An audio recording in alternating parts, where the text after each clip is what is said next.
नमस्ते विद्यार्थी मित्रों, ब्लाइंड वर्ल्ड विद ज्योत्सना, ये हमारे YouTube चैनल पे मैं ज्योत्सना यानी आपकी फेवरेट टीचर जो टीचर आपका स्वागत करती हूँ।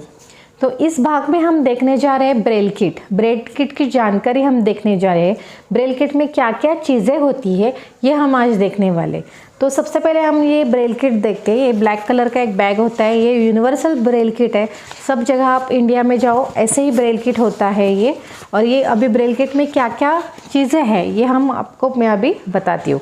तो सबसे पहले हम लोग देखेंगे गणितीय पाटी। गणितीय पाटी मतलब मैथ स्लेट।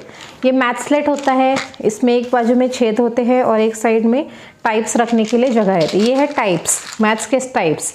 इससे हम लोग मैथ्स के सम लिखते हैं। इसमें ये टाइप्स में भी दो प्रकार के टाइप्स होते हैं। एक रहते हैं वो रेश वाले रहते हैं, आप देख सकते हो ऐसे। इसमें एक रेशा बनाई हुई रहती है और एक साइड में डॉट्स रहते हैं। और दूसरे टाइप्स जो होते हैं वो एक ग्रामेटिकल, दूसरे टाइप्स जो होते हैं वो ऐसे त्रिकोण रहता है और एक साइड में वहाँ पर रेशा रहती है। तो ये दो प्रकार के टाइप्स होते हैं। वो जब हम दशांश चिन्ह वगैरह यूज़ करते तब वो टाइप्स हम लोग यूज़ करते हैं। तो ये हुआ गणितीय पाटी। उसके बाद हम देखने जा रहे हैं ये मैथ स्लेट हमने देखा। अभी हम लोग देख रहे हैं इंटर पॉइंट स्लेट। इस स्लेट पे हम लोग ब्रेल लिखते हैं और बच्चों को लिखना सिखाते हैं। जैसे हम जब नॉर्मल बच्चे रहते हैं तो नॉर्मल बच्चे कैसे लिखते हैं, तो लेफ़्ट से राइट की तरफ लिखते हैं। नॉर्मल बच्चे लेफ़्ट से राइट की तरफ लिखते हैं, लेकिन हमारे बच्चे वैसे नहीं लिखते। हमारे बच्चे राइट से लेफ़्ट की तरफ लिखते हैं। मतलब ये जो स्लेट है यहाँ पे अंदर हम ऐसे खुल के दिखाती हूँ मैं आपको। ये खुल के यहाँ पे पेज रखना है और ये बच्चे हमारे राइट टू लेफ़्ट लिखते हैं। और ये लिख के होने के बाद और ये किस चीज़ से लिखते हैं, तो उसके लिए है स्टाइलस। ये कलम होते हैं, उसको कलम बोलते हैं। ये कलम भी ब्रेल किट में होता है और इस कलम के सहायता से हम लोग यहाँ पे लिखते हैं। यहाँ पर मतलब यहाँ पे मैं राइट टू लेफ़्ट लिख रही हूँ और ये लिख के होने के बाद ये जब ओपन करेंगे तो आप देखेंगे पढ़ते वक्त हम लोग लेफ़्ट टू राइट पढ़ते, लेकिन लिखते वक्त ब्रेल लिखते वक्त राइट टू लेफ़्ट ये पाटी से लिखा जाता है। उसके बाद हम देखने जा रहे हैं तो ये ब्रेल पेपर्स है। ब्रेल पेपर्स के एक गड्डी है। अभी ये ब्रेल पेपर्स नॉर्मल पेपर्स जैसे नहीं होते, ये थोड़े जाड़ पेपर रहते हैं, थोड़े कठिन रहते हैं, मतलब फट न जाए अगर उसमें छेद कर दे तो। उसके बाद हम देखेंगे ग्रामेटिकल किट देखेंगे।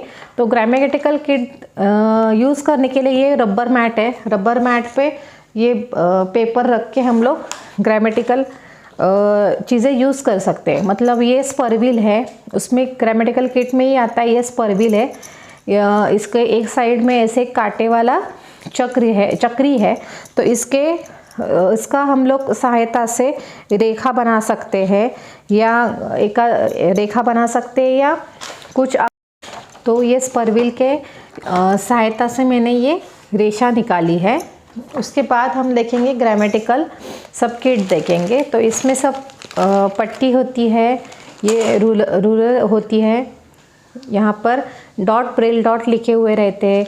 बाद में कोण मापक रहता है, कंपास रहती है, उसमें भी सब ब्रेल डॉट्स लिखे हुए रहते हैं। ये हो गई हमारी भूमिति किट, हाँ ग्रामेटिकल किट हो गई।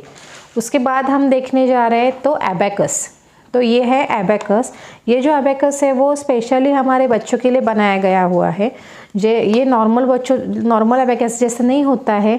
ये एबेकस में ऐसे गोल बिट्स होते हैं, मणि जो रहते हैं उसमें वो गोल रहते हैं और ये मणि में अंदर स्पंज लगा हुआ रहता है। मतलब यानी ये मणि यहाँ वहाँ ना जाए, जब बच्चे हाथ लगाए तो ही यहाँ वहाँ जाए, ऐसे ये स्पेशल एबेकस है। तो उसके बाद हम देखने जा रहे हैं स्लेट्स। तो यहाँ पर वर्णमाला और अल्फ़ाबेट्स की जानकारी के लिए ये दो स्लेट दी हुई रखी है यहाँ पर। तो ये स्लेट में सब अल्फ़ाबेट्स लिखे, वर्णमाला है, बाद में 12 खड़ी है और नंबर्स है। ये नंबर्स ब्रेल में लिखे हुए हैं और साइटेड में भी लिखे हुए हैं। और यहाँ पे जैसे खोद पाटी होती है, जैसे हम लोग यहाँ पर ऐसे पेंसिल से भी ये लिख सकते हैं। अ के ऊपर पेंसिल से हम लोग दिखा सकते हैं बच्चों को कि साइटेड में अ ऐसे लिखते हैं, साइटेड में आ ऐसे लिखते हैं, काना क्या होता है, बाद में क ऐसे होता है साइटेड में। यानी बच्चों को जब वो साइंस सीखते हैं साइंस सीखते वक्त बच्चों को ये बहुत यूज़फुल होता है। यहाँ पे ABCD में भी वैसे ही है, कर्सिव राइटर है, बाद में स्मॉल कर्सिव लेटर है, स्मॉल लेटर है और कैपिटल लेटर है, उसके नीचे ये ब्रेल लेटर है। उसके बाद हम देखने जा रहे हैं तो ये दो चीज़ें अभी रह गई है। ये क्यूब है, ये क्यूब में हम लोग जो वर्णमाला होती है ब्रेल की वो बना के बच्चों को सिखा सकते हैं। मतलब अभी यहाँ पे जैसे ढ लिखा हुआ है, ऐसे ये घूमता है ये वर्णमाला, ऐसे यहाँ से अभी ढ लिखा हुआ रहता है, बाद में यहाँ पे ल है, एल है, ल। तो ये बच्चों का वर्णमाला का कंसेप्ट क्लियर होने के लिए ये पजल्स जैसे गेम है। उसके बाद जैसे वो वर्णमाला के गेम वर्णमाला ये बना सकते, वैसे यहाँ पे शब्द बना सकते हैं। ये शब्द बनाने की जो गेम है इसमें बच्चे शब्द बना सकते हैं। मतलब ये इसके हिसाब से क्या होता है तो बच्चों को ब्रेल सिखाने में थोड़ी सी आसानी हो जाती है और खेल खेल में बच्चे भी जल्दी सीख जाते हैं। तो ये सब हमारे ब्रेल किट में था। तो आज हमें आपको ये ब्रेल किट का एपिसोड कैसे लगा ये मुझे कमेंट में ज़रूर बताना। धन्यवाद।